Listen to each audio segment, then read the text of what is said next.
Saya dulu pernah ditanyakan salah satu mahasiswa, Allah itu Ustaz Qadiru ala kulli syai', bisa melakukan segalanya. Bisa tidak Allah menciptakan Tuhan selain dirinya? Allah kan mampu. Kenapa Allah tidak menciptakan saja Tuhan satu lagi, ya, bagi-bagi tugas, lebih meringankan? Bisa tidak? Saya mengatakan ini logika yang cacat. Kalau ini diciptakan bukan Tuhan, makhluk diciptakan.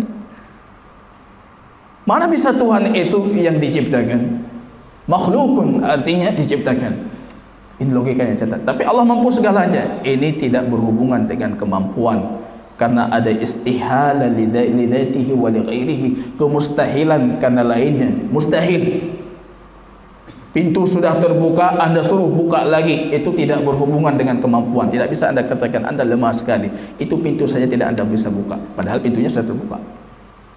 Mustahil Allah akan menciptakan Tuhan selainnya.